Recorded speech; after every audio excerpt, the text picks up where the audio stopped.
And welcome, Hoosier fans, to this week's edition of Banner Monday, where we kick off each week by doing what IU fans love more than anything else, talking hoops.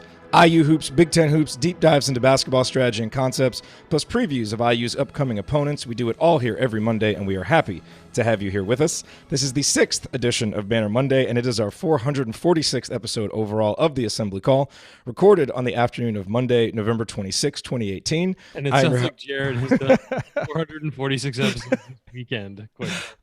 I am fighting a bit of a cold, so I apologize in advance for my voice, but I'm a gamer. We're going to fight through this. Okay, so let's begin this edition of the Assembly Call, how we begin every edition of the Assembly Call, and that is with our Hoosier Proud banner moment. And this week, there are 3 micro moments that I'm going to kind of merge into one larger macro banner moment. The first occurred in the second half of the Arkansas game. You will recall that Indiana was down by double digits and appeared on the verge of losing without much of a whimper, really. Then Juwan Morgan, who had missed much of the first half with foul trouble, asserted himself and led Indiana's charge to coming within literally inches of stealing an ugly road win. The second occurred in the second half of the UT Arlington game when Juwan put his injury-riddled Hoosiers on his back again, turning an uncomfortably close 1-point game into a 14-point victory with a late second-half surge. And the third occurred in the UC Davis game when once again many Hoosiers struggled to play consistently well, but not Juwan. Once he asserted himself about midway through the first half, he became the game's dominant presence and once again helped Indiana avoid a disastrous result despite subpar overall play. This past week was a great reminder of the single most important truth about this year's Indiana basketball team. While Romeo Langford is this team's most impressive talent and Rob Finney is its biggest surprise and steadiest backcourt hand, Juwan Morgan is by far this team's most valuable and important player.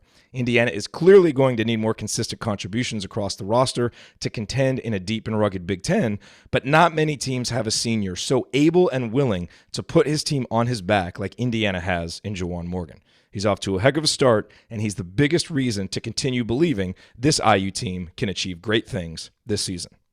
Alrighty, and now, to my right, you already heard his voice. That was his actual voice. That was not a drop. He is back from Maui. Ladies and gentlemen, Ryan Phillips.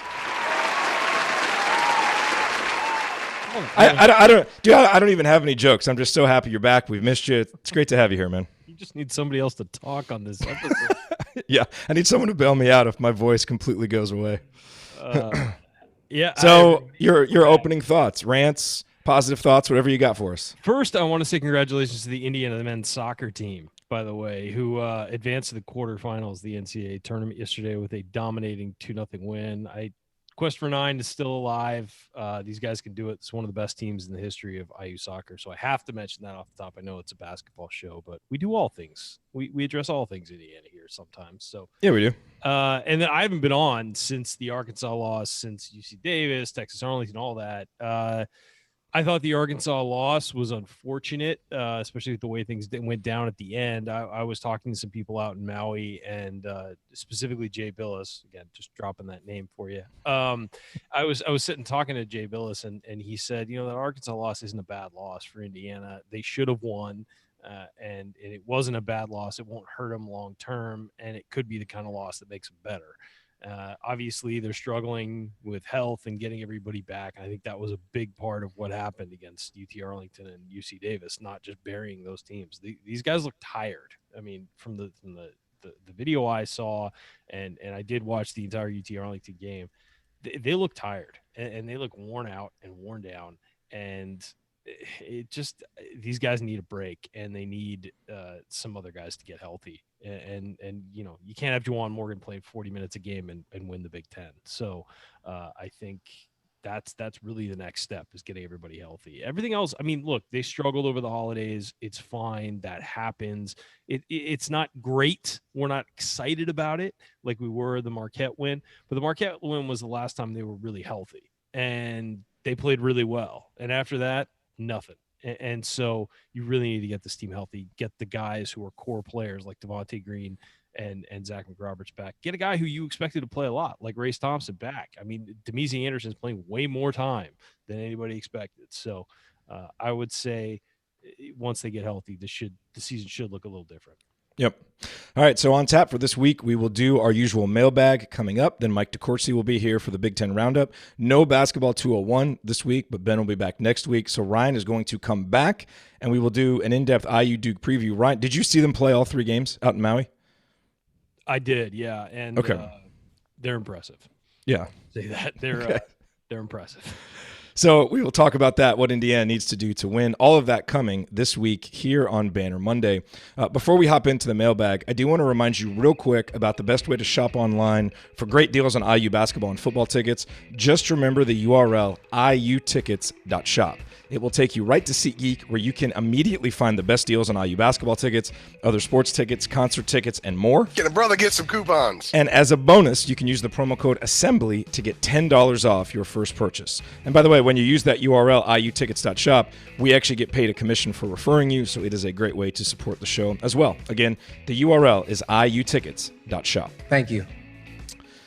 All right, Ryan, let's jump into this mailbag here. We got, and I put out a call for questions inside of our IU basketball community. So we got a lot of them. Leland asked us who guards Zion. Maybe we'll save that one for the preview coming up because that's obviously. I mean, we could talk about it now. Why not? I mean, people are going to be wondering about that game. It's tomorrow. I mean, there's plenty to talk about in the preview, Jerod. I think we should really dive in on Duke. Okay, so who guards Zion?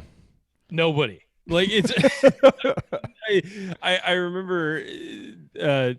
Billis was on the air talking about Zion, and somebody asked him, he's like, give me 3 words to describe him. And the 3 words were, oh my God. Like he's really unguardable in college. I really think he is.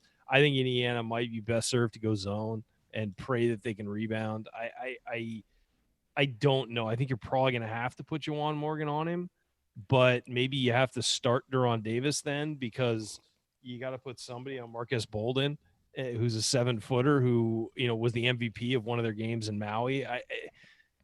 They're just so it's such a puzzle how you stop one, how you stop the other. And luckily for Gonzaga out in Maui, Gonzaga had some size and had some really good veteran guards who were able to help stop what Duke was doing. But it was touch and go. Duke played his worst game of the tournament and still almost won. So I really don't know what they're going to do. You're playing at Cameron, so you've got to expect you're going to get in foul trouble. And then after Juwan Morgan, who guards him? There's just I don't know. I don't know where it goes. But I think you probably, if you're really trying to win this game, I think Juwan Morgan on Zion has to be the first place you go, because I don't see who else can guard him. Yeah, and we saw what happens to Indiana if Juwan Morgan gets in early foul trouble in that Arkansas game when he had to sit. I mean, so that's dangerous. That's really dangerous. But also, Juwan is your All-American candidate. You got to put your best guy on their best guy, and I guess take your chances. Yeah. I mean, who else could he guard? They're all good, and they all could get him into foul trouble. It really is kind of it's a Rubik's Cube. It is. I mean, you do one thing and it screws up something else. So for Indiana, especially, hoping they're healthy and hoping guys, if you have your full complement of players, maybe it's an easier problem, but we don't know who's going to play. So, we'll see. But yeah, I think that if I'm the coach and I'm really going out there trying to win this game and not try and, stay close and make it look good, and I'm going all in and trying to win this game, I think you have to start what you want on Zion Williamson. Well, there's a little preview of the IU Duke preview, so we'll get to more of that coming up here a little bit later. So this question comes from Scott.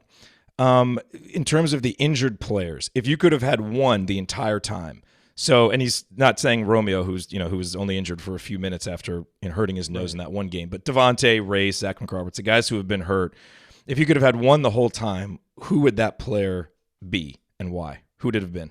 Zach McRoberts.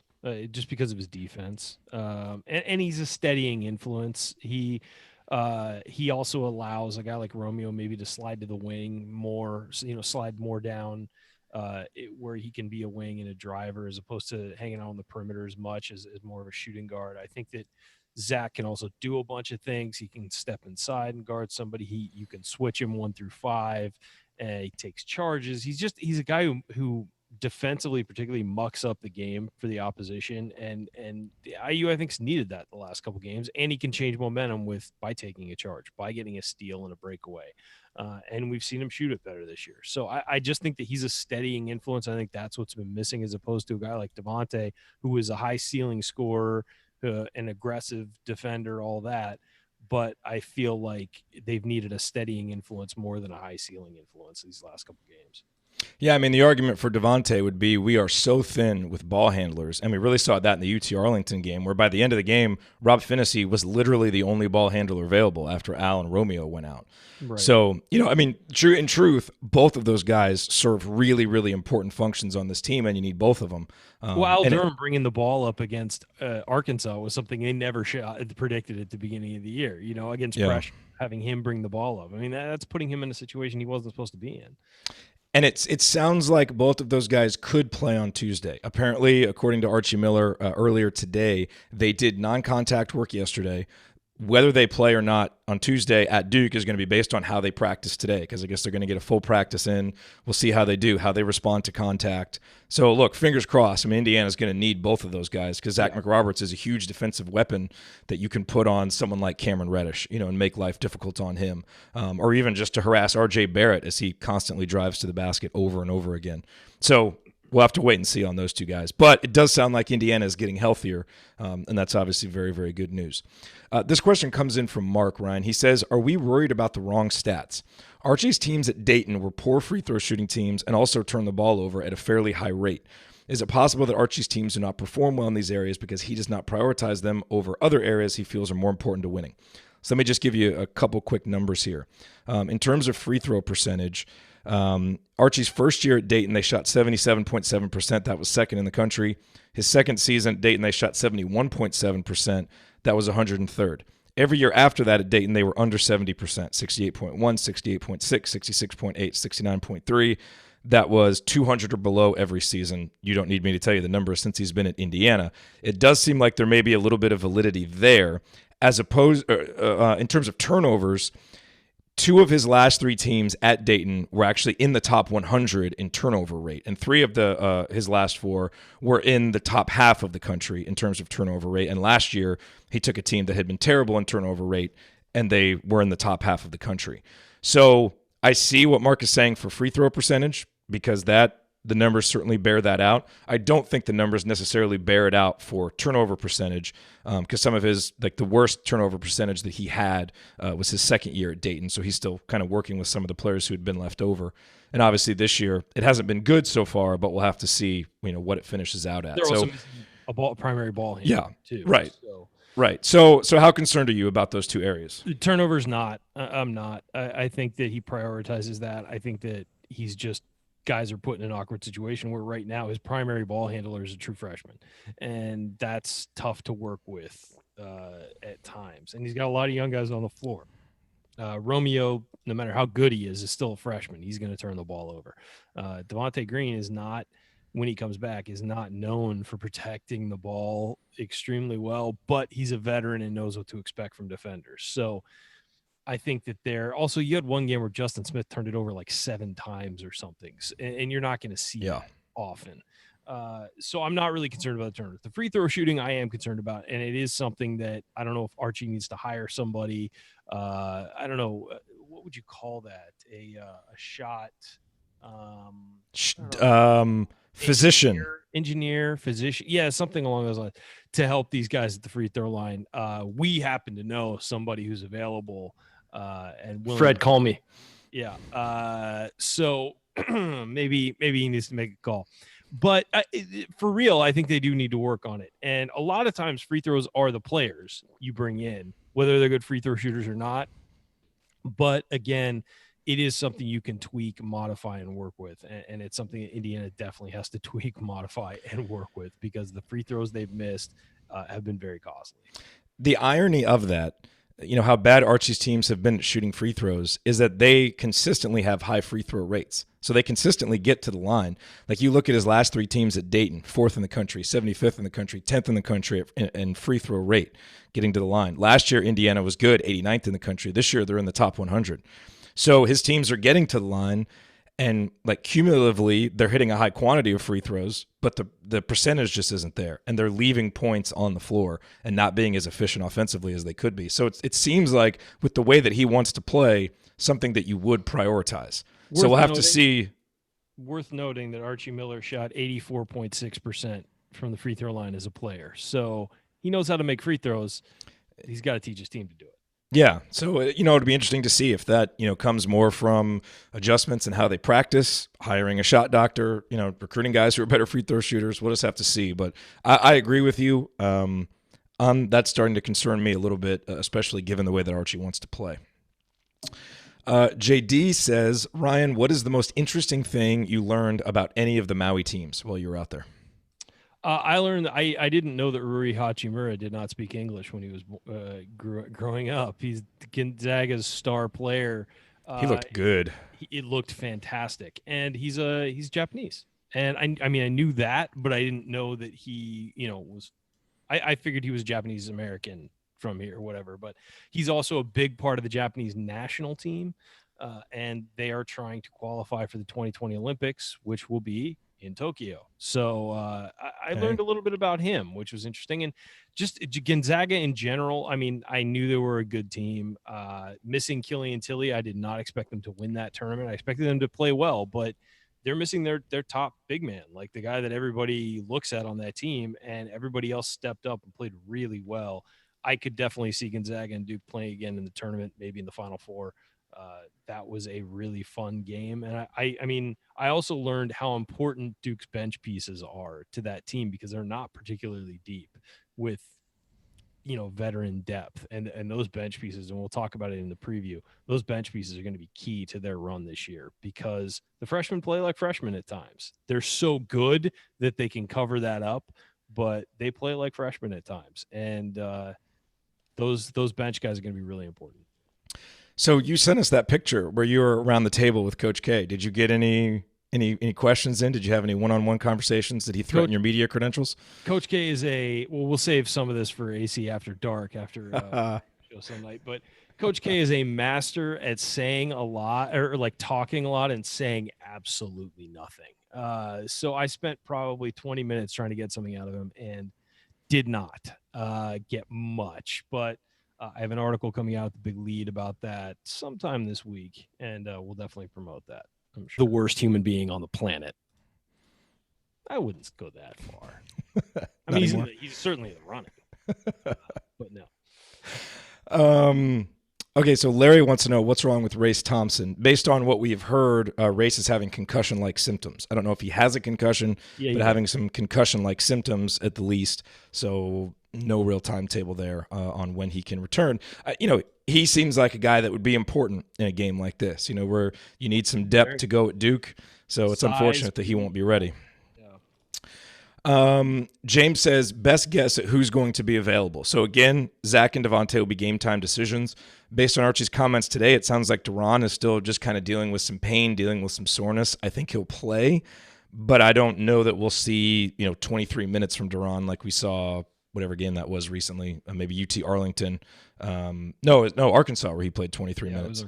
And you'll notice, he hasn't really been the same since that game. He played really well, but that game seemed to kind of take a little bit out of him, and he's kind of been dealing with some soreness, there. So those are the three guys that seem like question marks. Jerome Hunter obviously out. Race Thompson will be out, and we'll just have to wait and see on those other guys. But Romeo, Al, other guys who have been dealing with injuries, they are also expected to be playing and essentially be fine. And then we got this question, Ryan, predictions on overall results of the ACC Big Ten Challenge. How do you – I've got it game by game here. If you want to see it, I can send it to you. Go ahead. But if not – just read it off. Okay. Do a couple of the big games, because the minor ones nobody cares about. So just to give folks a quick recap, overall the ACC is leading 12-5-2. They won the first 10 ACC Big Ten challenges. The next 7 were the Big Ten winning or a tie, and the ACC has won the last 2. The ACC dominated last year at 11-3. So Monday night's games, you've got Nebraska at Clemson, Minnesota at Boston College. Do you have opinions on either of those? No, not really. I mean, those are toss-ups for me, I think. Yeah, same for me. I just kind of sided with the home teams.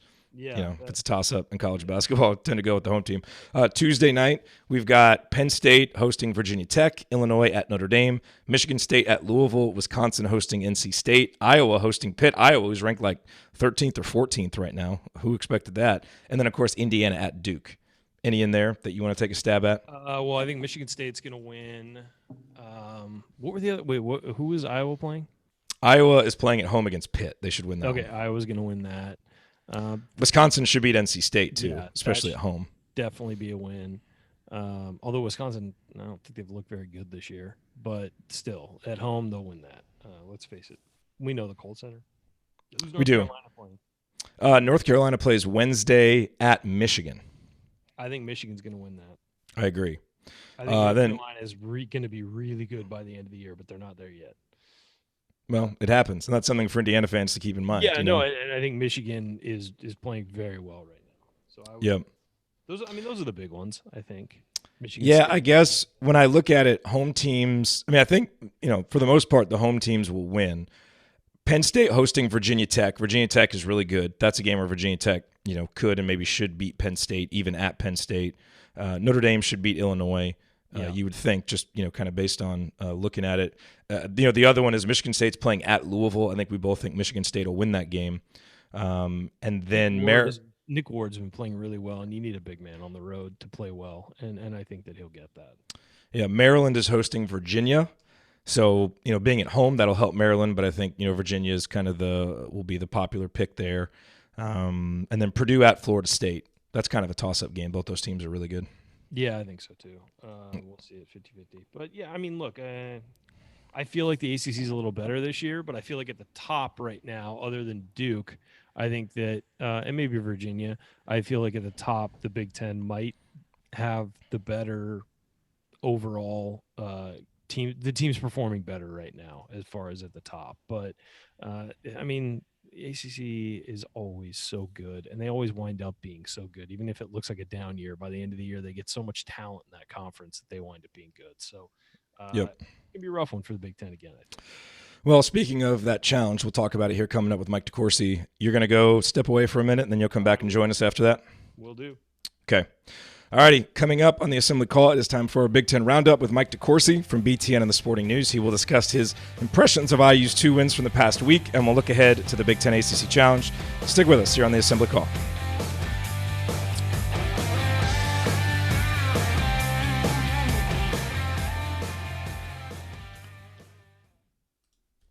All righty.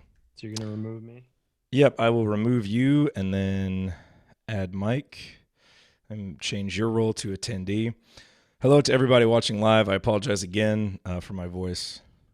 Hoping it's back closer to full strength tomorrow night. We'll see. Drinking lots of tea. Going to get lots of rest between now and then. Okay, so Mike is coming. Let me see here. Okay. Why is it not allowing? There we go. I wonder why it's not allowing Mike to join here. Let's try that again.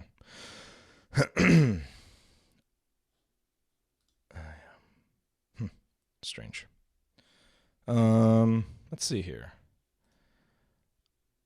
Promote to panelist. Let's see if Mike can join us here. I don't think so. We shouldn't need Ryan to drop off. Mike should be able to come in. Mike, maybe try leaving and coming back in again. I'm not sure why it won't let you come up to panelist. That's strange.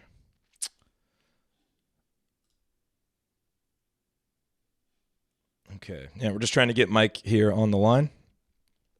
And when we do, we'll start the Big Ten Roundup, but something seems to be preventing that. So let me...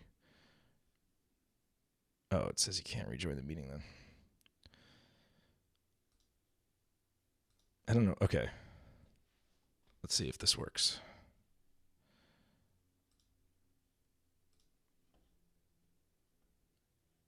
Let's see here. Okay. So we got some people thinking that Purdue will win. I think that's going to be a really good game, the Purdue-Florida State game. All right, let me hop over to Twitter and see if Mike has... Let me send Mike a message on Twitter real quick. Try exiting and rejoining. Ah, the joys of doing live shows where you're bringing guests on. It happens. It happens. Yeah, Ryan, you can drop off if you want to. You don't need to stay in the Zoom. It'll be the same link, so just come back in whenever you want to. All right, if you're just joining us, we are between segments right now. Okay, I'll text you when it's time to come back. That sounds like a plan. And for some reason, we are not able to get Mike DeCourcy on here right now. And I don't know why. I don't know why. So my apologies for the dead air that you are currently experiencing, if you are watching the replay or if you are watching live. Usually, if you've seen this before, usually this is a very seamless transition. And today, for some reason, it is not working out that way.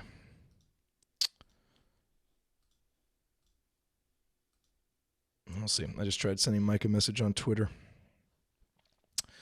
We will see if that works. And Ben will be back next week. He actually is chopping up all the Basketball 201 videos that we've done so far, and we're going to put those out separately. I don't understand what's going on here. Okay, so Mike left, so now hopefully he'll pop back in, and then we can get him. Here we go. We'll give this another try here. And if it doesn't work, then we'll get Ryan back on, and we'll just talk Duke for the next 30 minutes.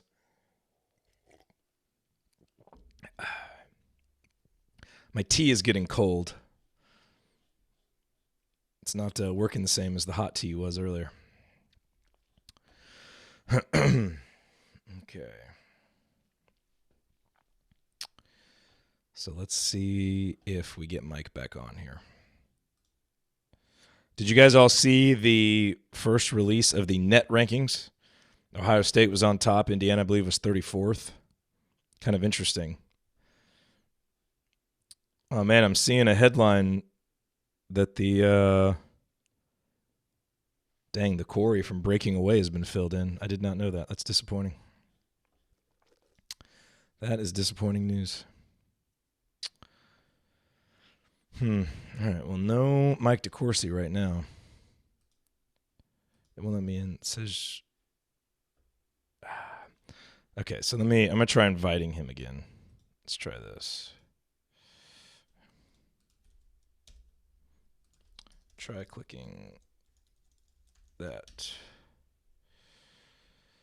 Let's see if that'll work. Oh, here we go. This might work. Let's see. Hey. All right. I guess there we go. we'll have to do it. I guess we'll have to do it on my cell phone today. Huh, that's odd. I wonder what the problem was, because it showed you here. That's weird. Yeah, I was there for a second, and then all of a sudden it disappeared.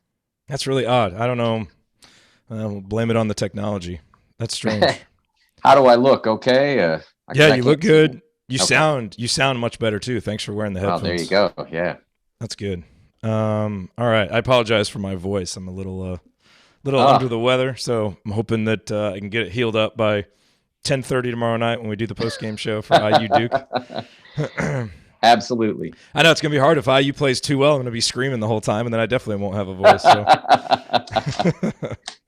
We shall see.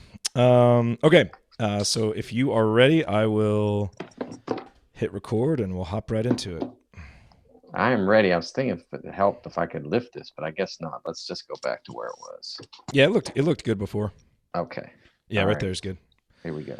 Okay, so let me get the split view going. Okay, here we go.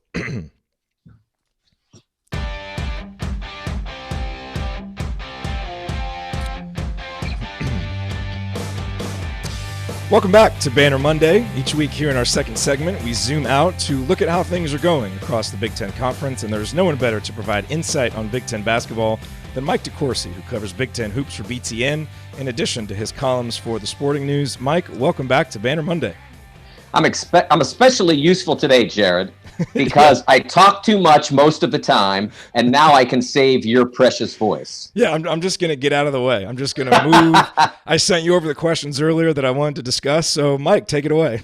Just kidding. But let's start with this. So let's talk first about Indiana. Your impressions of Indiana's week. The Hoosiers had 2 double-digit victories, both over sub-200 opponents, and both a little bit too close for comfort for IU fans. What did you think of the Hoosiers this week? I think a couple things need to be taken into that discussion. And first of all, I think although UC Davis, I would not put this in that category. UT Arlington has been a pretty good program over the last 5 years. And you're talking about a team that won 21 games a year ago and has been reasonably proficient in their conference, top 4 in the Southland, which has produced some very good basketball teams over over that last period. Stephen F. Austin has had some really good teams in that period. So playing them close, I don't think is a matter of great concern. I think the thing that's a concern is that you had to play those games essentially with 5-man outfits. I mean, Juwan Morgan played 40 minutes in one of those games. I think it was the Davis game. So that's concerning, but given that none of the injuries to date is a long-term deal, oh gosh, we're not going to see him till February, or maybe he's going to redshirt deal. Except for Jerome Hunter. Yeah, except for Jerome Hunter, who I did not expect to be a huge factor in the rotation anyway. So from that standpoint, I think you're in good shape. They'll be back. Your rotation will deepen, and you wouldn't expect guys to get worn out a little bit. I think the good news out of all that is Juwan Morgan playing like a star, which is what he needs to be for this team to be special. I still believe that their best version is him as the first option. That doesn't necessarily always mean you're going to be the leading scorer, but if things run through him and then they filter off to the other players, to Romeo, etc., then you have a better team, because he is a very difficult player to defend at his best.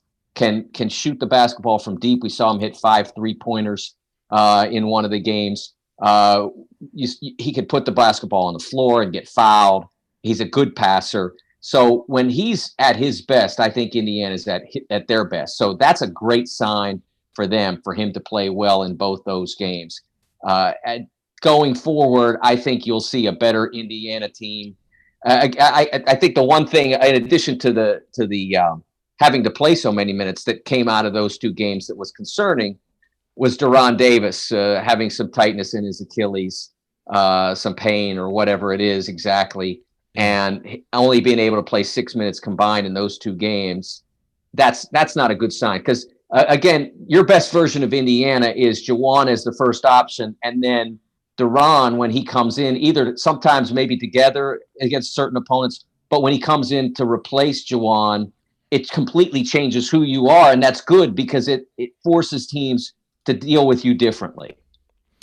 So let's look ahead now. Indiana playing Duke. We know that the assumption is that Duke is going to win this game. That's what, I think their favorite I saw by 13.5 points. What to you are the 1 or 2 biggest keys for Indiana to make this a competitive 40-minute game? I think the first thing they have to do is they have to play offense well. I have a friend I wrote about this when Gonzaga made the title game a few years ago. I have kind of a Gonzaga pen pal, so to speak. He emails me, keeps me up to date with what's going on with the Zags. And he asked me before the game, what does Gonzaga have to do to deal with Duke? And I said, the first thing they have to do is they have to make baskets. And the second thing they have to do is they have to make shots. And those are not, they're not exactly the same. I mean, what I meant by the first was they have to score a lot of points. And they ended up scoring over 90. And the other thing they had to do was they had to make threes, because at that point they were not shooting the basketball well for the most part. And they did in that game as well. And I think those 2 keys as well stand for Indiana. Indiana has maybe not had as much trouble making baskets, at this point, but they're going to be in a difficult environment. They're going to be against a team that's very talented, and that's going to affect how they play. So they certainly have been on the road before. That's a good sign, but they're going to have to be very effective on offense. And then I think the second thing that has to happen is they can't they have to find a matchup for RJ Barrett. Somebody has to be able to at least figure out a way to keep him out of the lane, because if he's going downhill all night, Jawan's going to be back there and going to be sort of forced to have to contend with being a help defender a lot. And I think that that's really problematic. You know, when people look at Duke, they see Zion Williamson and they start to quake because there's just nobody like him. But the guy who makes them really difficult to deal with is RJ Barrett. I'm telling you, I have never seen a young wing player who is as good at getting into the lane and in one-on-one situations as RJ Barrett. I mean, I've seen guys with more varied games, more dynamic games, better shooters, blah, blah, blah.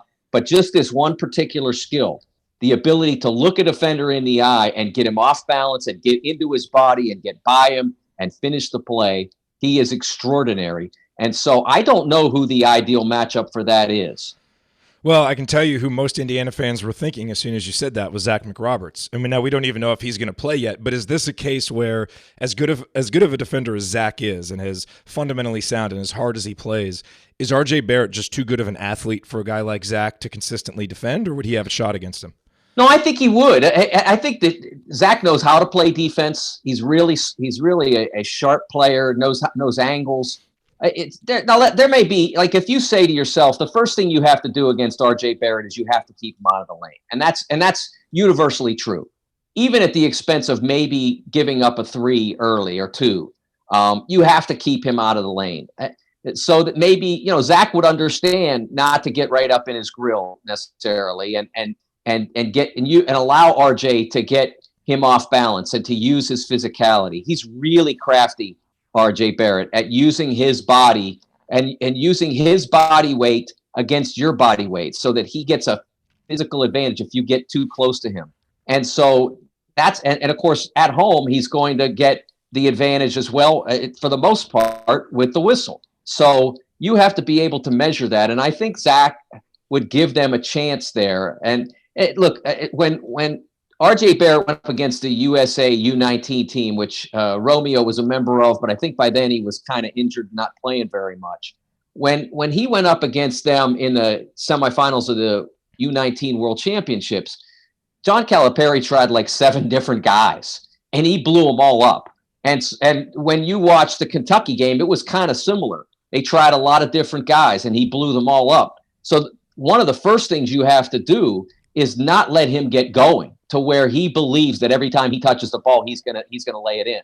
And so you have to deny him the ball in the places where he wants it, particularly at the top of the key.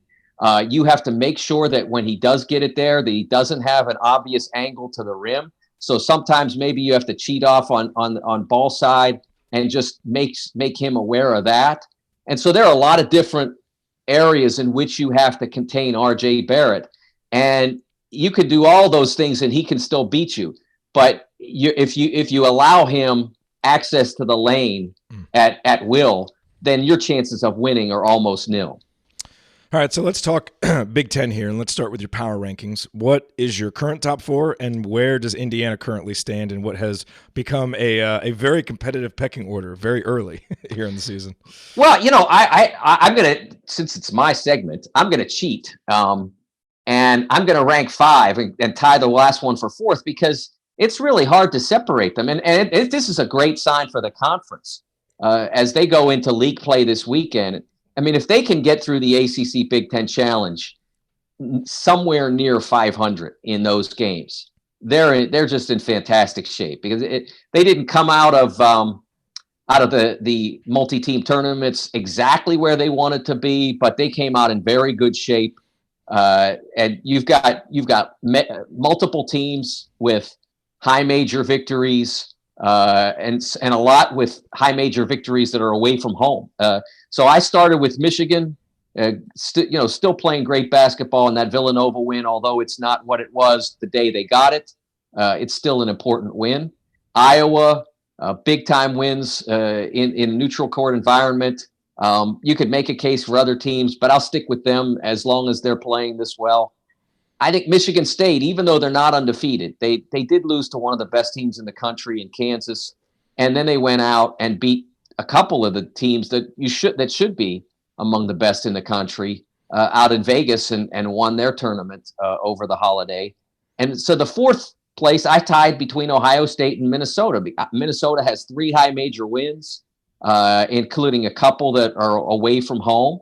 And Ohio State has 2 high major road wins, and Cincinnati and Creighton. So I could have probably leaned toward one or the other, but since I have the luxury, I figured I'd tie them. I'd say Indiana is in the ballpark of that, but missing the Arkansas win would keep them from making the list. But I mean, I think they're in great shape, and I think the league is in great shape. And Indiana will be in really great shape when they have 8 or 9 healthy players rather than 5 or 6. Can't wait for that to happen. What players or teams really caught your eye this week in particular? I think in particular, Amir Coffey. Minnesota is, for the most part, playing Amir Coffey as their initiator. You want to call him point guard. And I think that sometimes people maybe don't understand the different ways you can use a player to initiate offense. I mean, not every team has to have. I use Chris Paul as let's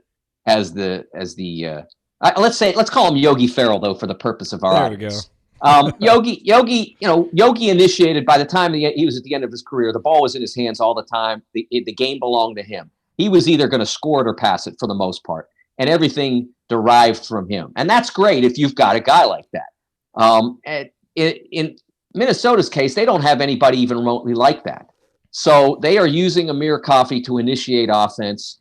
And what's been a positive, look, he's not averaging big assist numbers because they're not running stuff that says Amir Coffey has to make the winning pass for us to score. They're running stuff that emphasizes ball movement and just getting the ball to the open shooter. And what's important about that in the case of Minnesota is it's not diminishing Amir Coffey's ability to score. They don't have the luxury of taking him and making him a distributor first. They need him to score, and he is scoring. He's not scoring at a high level, but he's scoring at a significant level. So they were able to win big games with that. The other player who I would say was really had an important Thanksgiving week was Josh Langford at Michigan State. A guy who in the first half of the Kansas game was about as involved in the offense as I was sitting on the mezzanine at Bankers Life Fieldhouse. And I didn't get a chance after the game, but I am absolutely certain that he got reamed for not being aggressive offensively because every game he's played since, he has had the offense on full blast. And there have been a couple of games where he didn't shoot a bunch because of the nature of the opposition. But in Vegas, for the most part, when he needed to be aggressive, he really was. He had 29 points in the championship game against Texas, and they needed them because they started so poorly. And that's the guy that he needs to be all the time.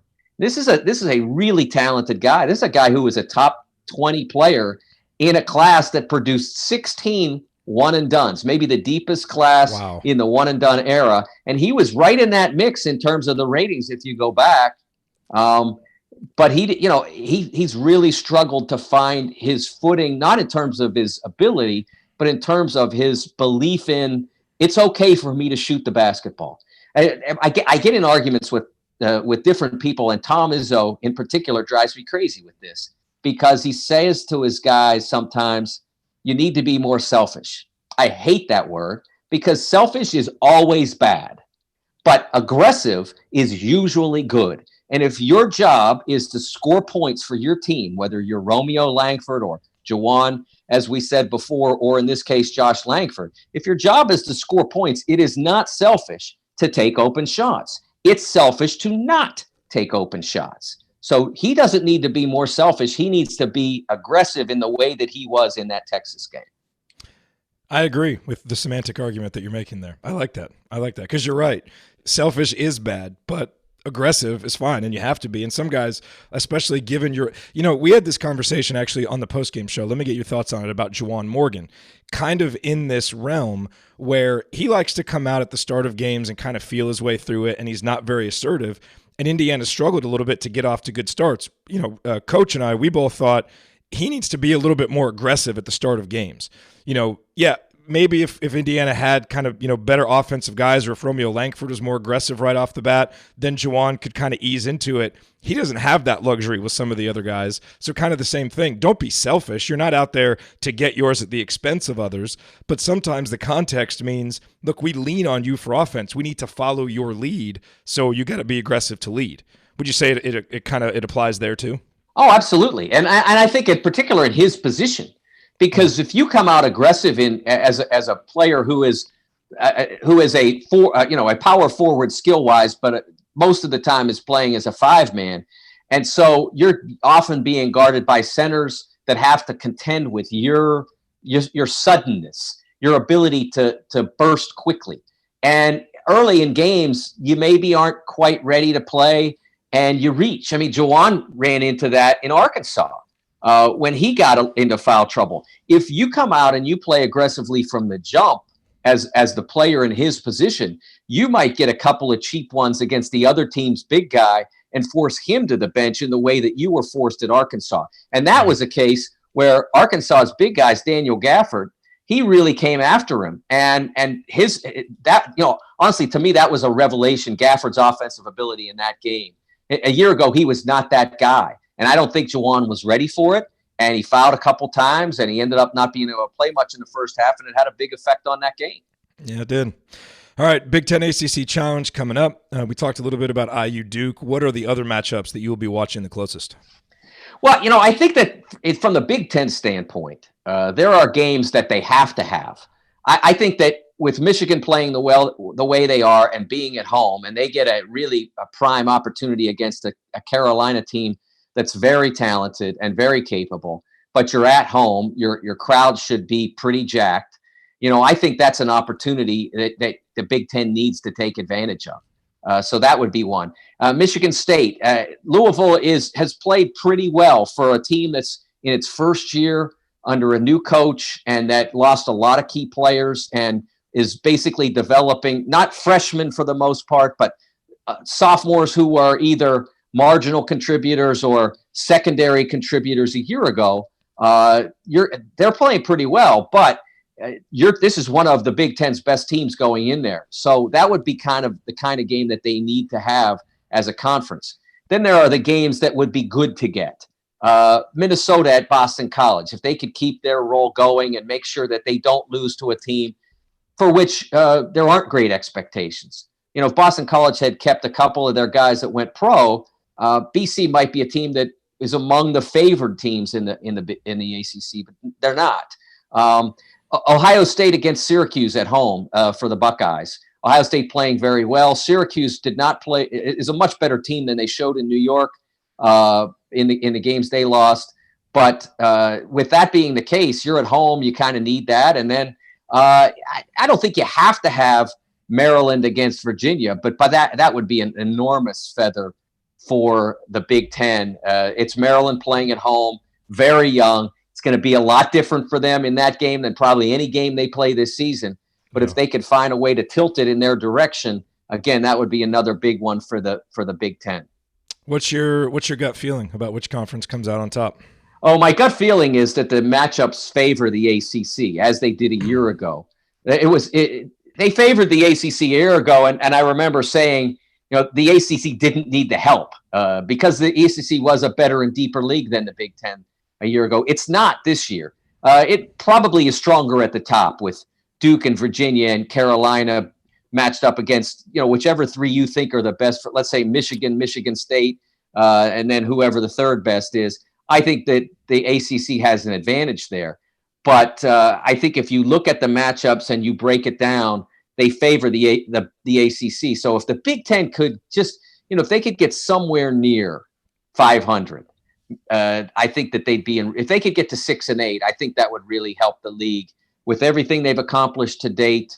With what they still have out there, I think that would be a significant performance if they were able to overperform that. I think anything 500 or better is stellar. All right. Follow him on Twitter at TSN Mike DeCourcy. Thank you, as always, for joining us on Banner Monday. Thank you. All righty. Well, coming up, it is time for our deep dive into IU Duke. Ryan saw them play in Maui. He has a lot of thoughts on their personnel, what Indiana will need to do to compete in this game. So he will be rejoining us. Stick with us here on the Assembly Call.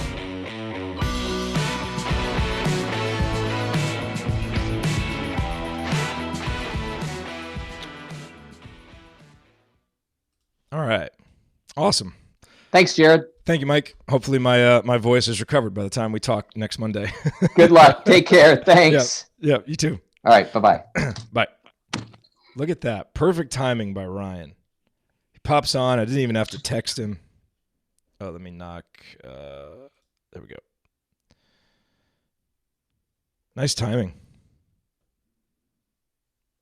Are you muted? We there? Yep. You hear me? Yo. All right. That's good timing, man. Yeah, I was listening. Oh, okay. I was going to say, we literally just ended the segment. I have to do something real quick, and we can go. All right, let's do it. Sweet. Man, it's interesting what Mike said about Barrett, because as a couple people noted in the chat, at the end of that Gonzaga game, Barrett just got tunnel vision on, taking it to the rim, and that kind of hurt them because he wasn't able to score. We'll talk about that with Ryan here as we preview IU Duke. All right, let's get in and out of this segment so I can stop talking until tomorrow night. This is awful. I sound like my dad used to sound after a week of practice. He would come home and you couldn't hear him. It would constantly sound like he was whispering. But kind of nice for you guys, right? The kids not have to get yelled at. My dad wasn't the one who yelled. My mom was the one who yelled. You can misbehave all you want and not get a Jerod. I think that's probably how it goes in most football coaching households, because it's such a demanding job, and they're not home as much. So the wives have to take on the primary discipline role. That'd be my guess anyway. You should do a sociology study. I should. Let's get into the Dukies. Yeah, let's talk about the Dukies. All right, here we go. I'm buying no matter how expensive it is. That was a false alarm. Okay. I accidentally hit the wrong button there. Nice job. Okay, here we go. Real professional. Yeah. Experience here. Real professional. All right, here we go.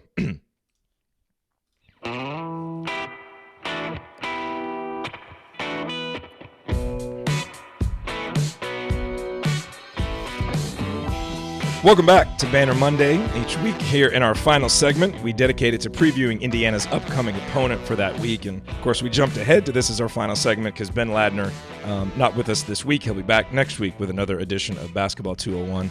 But we'll spend a little bit more time this week talking about Indiana's upcoming opponent, which is Duke. And back with us is Ryan Phillips, who saw Duke play out in Maui. I guess let's start off with kind of a macro question about this game, Ryan, because, look, the expectation is that Duke's going to win. Obviously, kind of the veneer of invincibility is gone because we've seen them lose. Now, it should be noted that Gonzaga might be the best team in the country. And, Kansas for number one. Yeah. So, I mean, it's not like just anybody beat them. They played a good game. Gonzaga just happened to play better. They beat them, but I think it is nice to at least have seen them lose. And, Indiana comes in a little bit walking wounded. We're all a little bit concerned about what we've seen over the last 3 games. So are you expecting this to just be a Duke blowout, kind of like when we went up there in 2016 and we're totally non-competitive?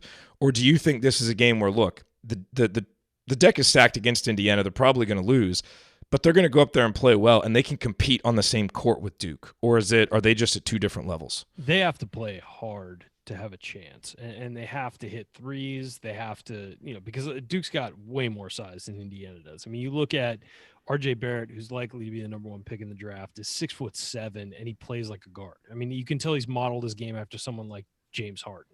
Then you got Cam Reddish, who's the other guard, who's 6'8", and then you got Zion, who's 6'7", 285. I mean, they just and then guy nobody talks about, Marcus Bolden, 6'11" center. I mean, they have size, they have length. Even their bench guys, like Javin DeLaurier is 6'10". Alex O'Connell, who's a wing, is 6'6". I mean, they're huge. They're huge guys. And the guy who's forgotten is Trey Jones, who's a 6'2" point guard who played really well out in Maui. I mean, he was like the 13th recruit in the country. And it's like, 13th. I mean, they got 3 of the top 4 or the top 3 or whatever. And Trey Jones gets forgotten, and he was fantastic out in Maui. So they just come at you in waves, and even when they struggle, and they struggled at times against Auburn when they wound up beating Auburn, but they just always kind of turn it on when they need to. It reminds me of how, like, the Warriors will struggle with a team for a while, and I'm not comparing Duke to the Warriors, but just bear with me. But, they struggle at times with teams, and then when they need to turn it on, they turn it on, and they blow them out. And that happened against Gonzaga. They were down about 15 against Gonzaga at one point, and within the blink of an eye, it was a one possession game. And so they really can turn it on, and these guys are really, really good. And I'm loath to like praise a Duke team, but they're really good and they're tough to beat. And a guy who also is another guy who is really important for them is Jack White. He's an Australian 6'7" shooter off the wing. So they just have these guys who come in waves, and it's really tough to beat. And I think guys like Jack White and O'Connell and Delorier and Bolden will be just as important as those freshmen to what Duke does this year, because if those freshmen have an off game, those guys need to step up, and they all do things that can help you win. So were you listening to Mike DeCourcy talk about the keys to beating Duke for Indiana? I didn't hear the whole thing, but I heard some of it. What did he So, bring? His main thing was about basically containing RJ Barrett and just not letting RJ Barrett go nuts driving into the lane. And, what I found interesting about that, I mean, look, all these guys are tough, and it's kind of pick your poison, because it's like, well, yeah, let's take away RJ Barrett. Great. Now you've got Zion Williamson and Cam Reddish and Trey Jones and all these other guys. So we get that.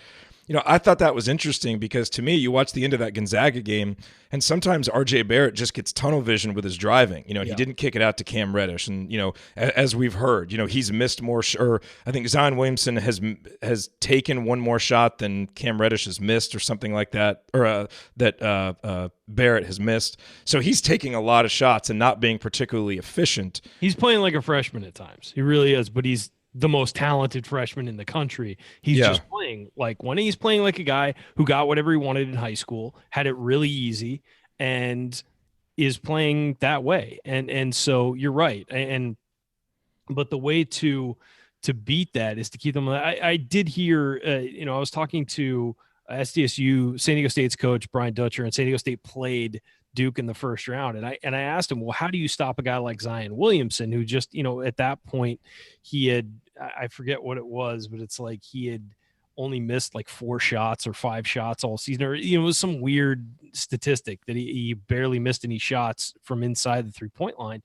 And I asked him, well, how do you stop him? Like, how do you take? He's like, well, you got to make him a jump shooter. I was like, well, yeah, good luck. I mean, that guy can get anywhere he wants on the floor because he's 285 pounds and he's strong. It's not a bad 285 pounds, which is really hard to describe to people until you see him in person. He's like a block of granite.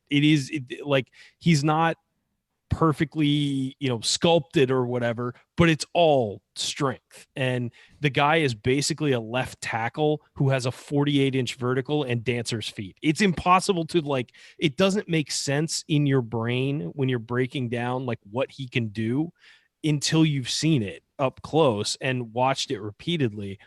It really is. There's a reason why there's so much hype around Zion, and it's because it really is incredible to watch what he can do. There were 2 dunks he almost threw down in Maui that he got fouled on both of them, but he was going to throw. It wasn't like one of those where he was going to slam it off the rim. Like these were both going down, and I think the tournament would have just ended right there. Like it was just, everybody in the crowd was buzzing about missed dunks for like 5 minutes afterwards. You don't see that at high level college basketball very often. We saw it with Victor Oladipo a couple times at Indiana. Imagine that, like those level dunks coming from a guy who's built like a left tackle. I mean, it doesn't make sense. And so he's just so hard to plan for. But then, as you said, you've got Barrett, who is amazing at getting to the rim, whether he makes or misses. He's amazing at slithering his way into the rim and getting the ball up there. He had a dunk against Gonzaga that was just unbelievable, left-handed dunk. I mean, he's left-handed, but he went up and just dunked over half the team. and that was a game where he didn't play particularly well for most of it, but still late in the game when they needed him, he helped bring them back. Reddish is probably the best shooter of the three guys. He's a little he's smoother, I think, than the other two, but he's a little less his ceiling isn't as high. I still think the thing is today, if you ask me who the top 4 picks in the NBA draft are going to be, I got RJ Barrett number 1, probably Nasir Little from North Carolina at number 2.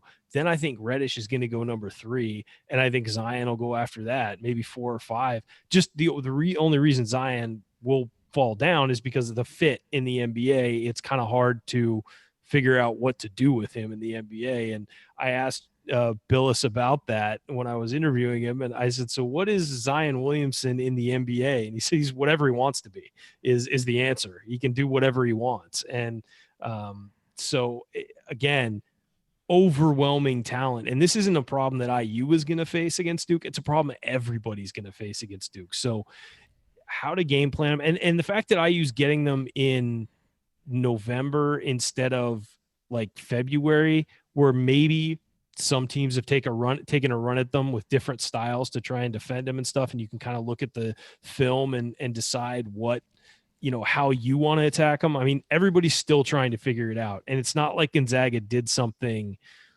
monumental or shocking against them. They just guarded them straight up and had enough depth and size to hang with them. And Duke missed shots, Gonzaga didn't. And also Gonzaga had veteran guards, and that was huge. So, look, if Indiana is going to make this a 40-minute game, everybody who plays is going to have to play well. We know that. Yes. Rob Finney is going to essentially have to play Trey Jones to a draw. It'll be interesting to see if he's up to that. We talked about Juwan Morgan. There are 2 guys in particular who I think are going to be absolutely huge, and I want to get your thoughts on them. One is clearly Romeo Langford. Like, he has to play like a star for Indiana to have a chance. I think we'll see more intensity from Romeo than we've seen the last few games. Yeah. But I think, the temptation will also be there to really be looking for his offense, really be aggressive. And I think he'll need to be. So he's going to have to be an efficient scorer and make his outside shots. The other guy is Justin Smith, who has been just crazy inconsistent this year. And really, for the most part, it's bad inconsistent. We haven't really seen great Justin Smith yet. It was nice to see him hit that 3 at the end of the UC Davis game, but he was all over the place that game too. And I feel like in a game like this where there's athletes all over the floor, your athletes are going to have to play really well. And Justin Smith is clearly, he's the second best athlete on the team after Romeo. So I think those 2 guys are absolutely huge. How do you see them fitting into this game? Well, I think you're going to have Justin Smith on Cam Reddish probably. And I think that you're probably going to get Romeo, the dream matchup of Romeo and RJ Barrett. I think you have to do that. And it's tough. And you might switch those 2. I mean, because they're both so big, Barrett and Reddish. If you put Romeo on Reddish, you probably keep him out of foul trouble. But you also risk Justin Smith not sticking with RJ Barrett. But I think that Justin Smith has to guard one of those 2 guys because of their size. And because what about McRoberts? If he's healthy enough to play. I'm not sure McRoberts is going to be back. So I'm kind of, even if he is, he probably can't play more than 15 minutes, 20 minutes, you would think. So I mean, I'm just going with the matchups we've got, and then look, other than Deron Davis, I'm not sure anybody can guard Marcus Bolden down there. And Bolden isn't a great offensive player, but you have to account for him. That's the thing, is because they'll just throw lobs to him all game. I mean, so you have to have somebody in there. Maybe you get Clifton Moore off the bench with his length to do something. I mean, you've got to use what you've got. And Clifton Moore is certainly somebody who can be deployed effectively there. We'll see. But he can be deployed. Well, we've yet to see if he can be deployed effectively there. Deployed in that way, I guess. Yeah. But yeah, I mean, that's the biggest issue for me. Isn't going to be athleticism. It isn't going to be playing at Cameron. It's not going to be the crowd, the officiating, Coach K, whatever. The biggest thing for me is going to be the size. And Duke is shockingly big. They really are. They walk into the arena and you're just like, okay. I mean, I was there watching top college basketball teams all week. Arizona was there. They've got a ton of talent. They're not as good as last year, but they've got a ton of talent. Auburn was there. They're a top 10 team. You've got Gonzaga there. You've got whoever. When Duke walked in the arena, it looked like something else. It looked like the other teams were AAA and this was the major leagues. It just, they look different. They're bigger. They're stronger. They're, the length, everything is there. And so that's what, for me, for Indiana, that's what I struggle with seeing them beating, is that size. I mean, when Romeo drives into the lane, he's going to be surrounded by bigger guys than he's ever been surrounded by. And when Juwan Morgan posts up, the help's going to come, and it's going to be from guys who are bigger than he's ever had help from, and they're athletic enough to recover to their guys. So that's where I struggle seeing Indiana have success, is just against that size and length. We'll obviously see. The key, you have to get off to a fast start. If you get down 15 to Duke, you're buried, because if they run, I mean, you have to bog them down in half-court offense, because they're new. Just like every other team in the country, they're new at running whatever they're running. I mean, it's still November for them too. So you have to bog them down in half-court offense. You have to get back defensively, and then you just have to muck things up in their half-court. That's the only way to stop them, is just to get back on defense and slow it down. Take your advantage, take your opportunities in transition when you can get them, but you don't want to get into an up and down game with them. And you've got to run your stuff on offense perfectly, hope for some fouls, hope to get to the line, and then you got to make your free throws with this team, which this team hasn't done. So there's just so much stacked against Indiana in this one. I think it's a game where they're going to lose. I think they're going to play okay. But it's just such a tough task to ask this team, who's got some injuries, who's really struggled the last couple games, missing guys, and to ask them to go down into maybe the toughest environment in college basketball and come away with a win is asking way too much of them, particularly given how young this team is and how young these guys are, that we're going to be relying a lot on. So it's one of those things where I think it's going to be a loss. And I don't think fans should overreact to it. I think you should start reacting to how this team is playing at the end of December. And so they're still trying to figure it out. But, yeah, this is going to be a rough one. I think this is going to be a tough one for him. So let me ask you a philosophical question, because this is easy for us to say from 1,000 miles away looking at it. But the team, the coaches, they are in the trenches about to play a game that they have to go up there and believe they can win. Like Archie said, we're going up there to win the game. He didn't say that exactly. The world. That's what the mentality has to be. Yeah. Okay. But let me ask you this, knowing that. So do you pull out all the stops to win this game? Meaning this, right? Indiana wants to play fast. Their current average possession length is 15.5 seconds, which is the 38th fastest in the country. They want to play fast. Would you slow that down, even though it's what you don't normally do? Defensively, would you consider playing zone, even though you really want to be a pack line man-to-man team and that's what you want to play?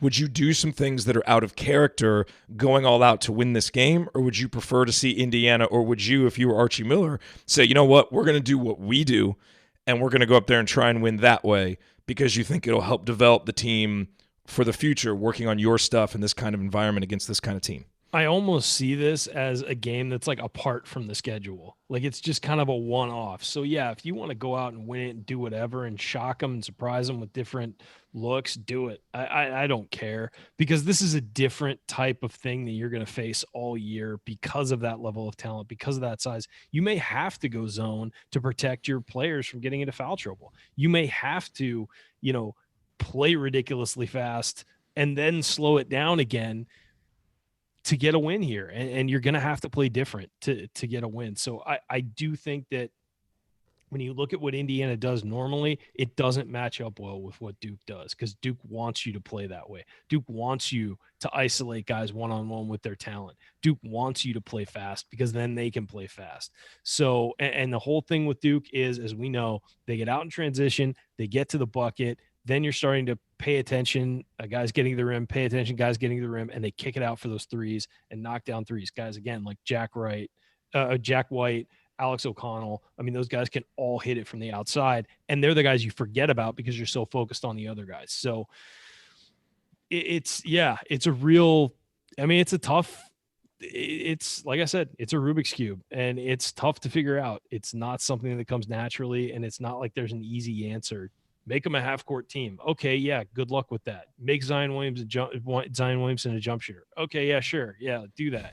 I mean, it's just things that are so difficult, and I think it's right now where this team's at, how young it is, and how it's struggling with injuries and how it's struggled the last couple games. I just don't see the recipe for beating them. I hope I'm completely wrong, and I hope I get shocked tomorrow. Maybe Duke's complacent, but I just don't feel like there's really that possibility. I totally hope I'm wrong, and I will be rooting super hard for the Hoosiers, but it's just hard for me to see the way that this team of this current makeup figures it out. This has been a very depressing segment. Yeah, it is. Trust me, I was sitting there watching Duke in Maui trying to be like, okay, well, maybe if they do this, oh, nope, that's not going to work. Maybe if they do that, no, not going to work. I mean, they're tough, man. They're a puzzle to solve, and somebody's going to solve it this year. I don't know if this. Well, Gonzaga already solved it. They did, but you've also got to factor in the fact that Duke didn't shoot it well. Duke didn't do this, and Gonzaga, everything went right for Gonzaga in that game, and they still only won by 2 and had a chance to lose it at the end. I mean, it's that Gonzaga basically played a mostly perfect game and almost lost. And Gonzaga is also missing their big man, as I mentioned, Killian Tilly. So maybe down the road, if they played them, it would be a different story. They'd have much more dominance in that game. But my goodness, they played a perfect game, and Duke still almost beat them. All right, so last question for you then. Obviously, if Indiana goes out, loses to Duke, as we've said, that's not going to be cause for concern or the sky is falling. What would make you come on the post-game show and be really concerned? It's less about the score. It's more about guys looking like they've given up or dejected. I want to see guys play hard, and I want to see guys. If you're down 25, I want to see guys cutting. I want to see them attacking and working on stuff. At that point, if you're down 20 at Cameron, work on your half-court offense. Work on, solidifying the pack line. Work on getting the ball in the post, kicking it out, looking for open guys, moving the ball. That's what I want to see. If you get down 25 and guys are just gunning and running and trying to get their own shots and firing up quick threes and stuff like that, I don't want to see that. I want to see guys, if you get down, run your stuff and hopefully that, you can chip away at a lead and maybe make it look a little more respectable. Yeah, basically just don't look like the 2016 game. Basically, yeah. I mean, where you've just given up by halftime. And I want to see guys look like they're involved and engaged regardless of the score.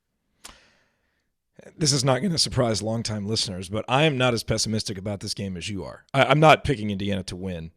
We only have one person on the show crazy enough to do that. We're beating Duke. It's Coach. Although in his fairness to him, he said that before he saw Duke play, and I think he is quickly backpedaled on that statement.